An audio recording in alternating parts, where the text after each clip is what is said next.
ಎಲ್ಲರಿಗೂ ನಮಸ್ಕಾರ. ನಾಳೆ 2 ಸಿನಿಮಾ ರಿಲೀಸ್ ಆಗ್ತಿದೆ, ಎಕ್ಕ ಮತ್ತೆ ಜೂನಿಯರ್ ಅಂತ. ಎಕ್ಕ ಬಂದ್ಬಿಟ್ಟು ನಮ್ಮ ಯುವರಾಜ್ ಕುಮಾರ್ ಅವ್ರದ್ದು, ಮತ್ತೆ ಜೂನಿಯರ್ ಬಂದ್ಬಿಟ್ಟು ಜನಾರ್ದನ್ ರೆಡ್ಡಿ ಅವ್ರ ಮಗ ಕಿರೀಟಿ ಅಂತ ಹೀರೋ ಆ್ಯಕ್ಟ್ ಮಾಡ್ತಾ ಇದ್ದಾರೆ. ಇಬ್ರು ಅಟ್ ಅ ಟೈಮ್ 2 ಸಿನಿಮಾ ನಾಳೆ ರಿಲೀಸ್ ಆಗ್ತಿದೆ. ಯುವ ಅವ್ರ ಸಿನಿಮಾ ಬಂದ್ಬಿಟ್ಟು ಎಕ್ಕ ಜಾಕಿ ಸಿನಿಮಾ ತರ ಇದೆ. ಅಂದ್ರೆ ಟ್ರೈಲರ್ ಎಲ್ಲ ನೋಡ್ದಂಗೆ ಜಾಕಿ ಸಿನಿಮಾನ ಪ್ರೋ ಮ್ಯಾಕ್ಸ್ ಮಾಡ್ದಂಗಿದೆ. ಅಂದ್ರೆ ನಾವೇ ಜಾಕಿ ಸಿನಿಮಾ ನೋಡಿದಾಗ ಎಷ್ಟು ಎಂಜಾಯ್ ಮಾಡಿದ್ವೋ ಅಷ್ಟು ನೋಡ್ಬೋದು, ಅದಕ್ಕೆ ಜಾಸ್ತಿ ನೋಡ್ಬೋದು. ಮಾಮೂಲಿ ಹಳ್ಳಿಲಿ ಇರ್ತಾರೆ, ಹಳ್ಳಿಲಿ ಏನೋ ಜಾಕಿ ಸಿನಿಮಾದಲ್ಲಿ ಯಾವ್ದಾದ್ರು ಚಿಕ್ಕ ಚಿಕ್ಕ ಕೆಲಸ ಮಾಡ್ಕೊಂಡು ಟೈಮ್ ಪಾಸ್ ಮಾಡ್ಕೊಂಡು ಕಾಮಿಡಿಗಳು ಮಾಡ್ಕೊಂಡು ಅದು ರಿಯಲಿಸ್ಟಿಕ್ ಪುಟ್ಟ ವ್ಯವಹಾರಗಳು ಮಾಡ್ಕೊಂಡು ಇದ್ದು ಏನೋ ಮಾಡಕ್ಕಂತ ಬೆಂಗಳೂರು ಬಂದು ಬೆಂಗಳೂರಲ್ಲಿ ಸೇರ್ಕೊಂಡು ಈ ತೊಂದರೆಯಿಂದ ಬಿಡಿಸ್ಕೊಂಡು ಬರೋಂಥದ್ದೇ ಒಂದು ಜಾಕಿ ಆಗಿತ್ತು. ಸೊ ಅದೇ ತರನೇ ಈ ಎಕ್ಕ ಸಿನಿಮಾನು ಟ್ರೈಲರಲ್ಲೂ ತೋರಿಸಿದೆ. ಅದೇ ತರ ನಮಗೂ ಅನಿಸ್ತಿದೆ. ನಮ್ಗೆ ಜಾಕಿ ಸಿನಿಮಾ ನೋಡಿದಷ್ಟೇ ಫೀಲ್ ಆಯಿತು.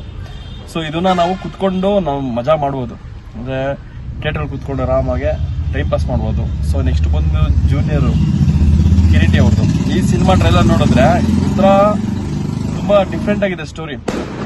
ಅವರಿಬ್ರಿಗೂ ಮದುವೆ ಆಗಿ ತುಂಬ ವರ್ಷ ಆದ್ಮೇಲೆ ಮಗು ಆಗಿರುತ್ತೆ. ಸೊ ಅಲ್ಲಿ ಟ್ರೈಲರ್ ಹೇಳ್ದಂಗೆ ಈ ವಯಸ್ಸಲ್ಲಿ ಮದುವೆ ಬೇಕು, ಈ ವಯಸ್ಸಲ್ಲಿ ಮಗು ಬೇಕಾ ಅನ್ನೋ ಥರ ಎಲ್ಲ ಇದೆ.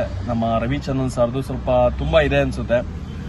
ಸ್ವಲ್ಪ ಫ್ಯಾಮಿಲಿ ಓರಿಯೆಂಟ್ ಮೂವಿ ಅಂತ 100% ಅನಿಸ್ತಿದೆ. ಈ ಸಿನಿಮಾ ನೋಡ್ತಿದ್ರೆ ತೆಲುಗು ಸಿನಿಮಾದಲ್ಲಿ ಯೂಶಲ್ ಆಗಿ ಬರುತ್ತಲ್ಲ, ಈ ತುಂಬಾ ಸಿನಿಮಾಗಳು ತೆಲುಗಲ್ಲಿ ತುಂಬಾ ಫ್ಯಾಮಿಲಿ ಓರಿಯೆಂಟ್ ಸಿನಿಮಾಗಳು ತುಂಬಾ ಬರ್ತಿತ್ತು ಒಂದು ಟೈಮಲ್ಲಿ. ಸೊ ಅದೇ ತರ ಟಚ್ ಫೀಲ್ ಆಯ್ತು ನನಗೆ ಆ ಟ್ರೈಲರ್ ನೋಡ್ಬಿಟ್ಟು. ಸೇಮ್ ಇದೇ ತರ ಕಥೆಗಳು ಸ್ವಲ್ಪ ಡಿಫ್ರೆಂಟ್ ಆಗಿರುತ್ತೆ ಅನ್ಸುತ್ತೆ. ದಯವಿಟ್ಟು ಎಲ್ಲ ಕನ್ನಡ ಸಿನಿಮಾಗಳನ್ನ ನೋಡಿ. ಇವೆರಡು ಸಿನಿಮಾ ನಾಳೆ ಥಿಯೇಟರ್ ಹೋಗಿ ನೋಡಿ, 2 ಫೀಲ್ ಕೊಡುತ್ತೆ ನಿಮಗೆ. ಅಪ್ಪು ಸಾರ್ ಅಭಿಮಾನಿಗಳು ಹೋಗಿ ಎಕ್ಕ ನೋಡ್ಬೋದು. ಹಾಗೆ ಹೊಸದಾಗಿ ಎಂಟ್ರಿ ಕೊಟ್ಟಿದ್ದಾರೆ ನಮ್ಮ ಕಿರೀಟಿ ಅವರು. ಅವರು ಡ್ಯಾನ್ಸಿಂಗ್ ಎಲ್ಲ ನೋಡ್ತಿರೋ ಬೇರೆ ಲೆವೆಲು, ಯಾರಿಗೇನು ಕಮ್ಮಿಲ್ಲ ಆ ರೇಂಜಿಗೆ ಡ್ಯಾನ್ಸ್ ಮಾಡಿದ್ದಾರೆ. ಫೈಟ್ ಗೀಟ್ ಎಲ್ಲ ನೋಡ್ತಿದ್ರೆ ಇವರು ಹೊಸ ಆಕ್ಟರ್ ಅಂತ ಅನ್ಸೋದಿಲ್ಲ. ಆ ಥರ ಆಕ್ಟಿಂಗು ಫೈಟಿಂಗ್ ಎಲ್ಲ ಸಖತ್ತಾಗಿದೆ.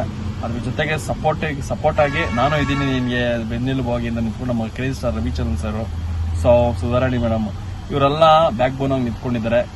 ಈ ಕತೆ ನೋಡ್ತಾರೆ. ಆಲ್ಮೋಸ್ಟ್ ಅರ್ಧ ತೆಲುಗು ಆಕ್ಟರ್ಸ್ ಇದ್ದಾರೆ, ಇನ್ನು ಕನ್ನಡ ಆಕ್ಟರ್ಸ್ ಇದ್ದಾರೆ. ಸೊ 2 ಮರ್ಜ್ ಆಗಿ ಅದ್ರಲ್ಲಿ ಕಾಣಿಸ್ಕೊತಿದ್ದಾರೆ. ನಮ್ಗೆ ಯಾಕೋ ಖುಷಿ ಆಯ್ತು.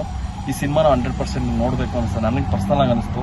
ನಾನು ಥಿಯೇಟರ್ ನೋಡ್ತೀನಿ. ಅದ್ರ ಜೊತೆಗೆ ಎಕ್ಕ ಸಿನಿಮಾ ನೋಡ್ತೀನಿ.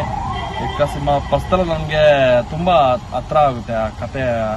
ನಾವು ಅವಾಗೆಲ್ಲ ತಂದೆ ತಾಯಿ ಹತ್ರ ಅಮ್ಮನ ಹತ್ರ ಬೈಸ್ಕೊಂಡು ಒರೆಸ್ಕೊಂಡು ಮನೆಗೆ ಇಷ್ಟ ಅಲ್ದರೆ ಕೆಲಸ ಮಾಡ್ಕೊಂಡು ಏನೋ ಮಾಡ್ಕೊಂಡು ಕಿತಾಪತಿ ಮಾಡ್ಕೊಂಡಿದ್ದು ಅದು ನೆನಪಾಗ್ಬಿಡುತ್ತೆ. ನೋಡೋಣ 2 ಸಿನಿಮಾನು ನೋಡೋಣ, ಯಾವುದು ಚೆನ್ನಾಗಿರುತ್ತೆ. 2 ಚೆನ್ನಾಗಿರುತ್ತೆ. ನೋಡೋಣ. ಫಸ್ಟ್ ನಾವು ಸಿನಿಮಾ ನೋಡೋಣ. ಸಿನಿಮಾ ಚೆನ್ನಾಗಿದ್ರೆ ಇನ್ನೊಬ್ರಿಗೆ ಹೇಳೋಣ, ಅವರು ನೋಡ್ಲಿ, ಅವರು ಖುಷಿ ಪಡ್ಲಿ. ನಮ್ಮ ಕನ್ನಡ ಚಿತ್ರರಂಗ ಹಿಂಗೆ ಬೆಳಗ್ಲಿ, ಹೊಸಬರಿಗೆ ಬೇಗ ಪ್ರೋತ್ಸಾಹ ಕೊಡೋಣ. ಒಳ್ಳೆ ಕಲೆಗೆ, ಒಳ್ಳೆ ಕತೆಗೆ, ಒಳ್ಳೆ ಡೈರೆಕ್ಟರ್, ನಿರ್ಮಾಪಕರು, ಹೀರೋಗಳು, ಆರ್ಟಿಸ್ಟ್ಗಳಿಗೆಲ್ಲ ನಮ್ಮ ಚಿತ್ರರಂಗ ಯಾವಾಗಲೂ ಸಪೋರ್ಟ್ ಆಗಿರುತ್ತೆ. ಸೊ ಅದೇ ಥರ ಈ ಕಿರೀಟಿ ಅನ್ನೋ ಹೀರೋಗೂ ನಮ್ಮ ಜನಗಳು ಸಪೋರ್ಟ್ ಮಾಡೇ ಮಾಡ್ತಾರೆ. ಯಾಕಂದರೆ ಅವರು ಸಿನಿಮಾ ಮಾಡಬೇಕು, ಆರ್ಟಿಸ್ಟ್ ಆಗಬೇಕು ಅಂತಲೇ ಬಂದಂಗಿದೆ. ಅವ್ರ ಬಗ್ಗೆ ಹೇಳಂಗೆ ಇಲ್ಲ. ದೊಡ್ಡ ಮನೆ ಕುಡಿ ಆ ಬ್ಲಡ್ಡಲ್ಲೇ ಬಂದ್ಬಿಟ್ಟಿರುತ್ತೆ ಅವ್ರಿಗೆ. ಆ್ಯಕ್ಟಿಂಗು ಫೈಟಿಂಗ್ ಎಲ್ಲ ಸ್ವಲ್ಪ ನಮ್ಮ ಅಪ್ಪು ಫ್ಯಾನ್ಸ್ ಎಲ್ಲ ತುಂಬ ಸಪೋರ್ಟ್ ಮಾಡ್ತಾ ಇದ್ದಾರೆ ಅವ್ರಿಗೆ. ನಾವು ಮಾಡೋಣ, ನಮ್ಮಿರೋ ಕಟ್ರಿ ಅವರು ಸಪೋರ್ಟ್ ಮಾಡೋಣ. 2 ಸಿನಿಮಾನು ಗೆಲ್ಸೋಣ. Thank you.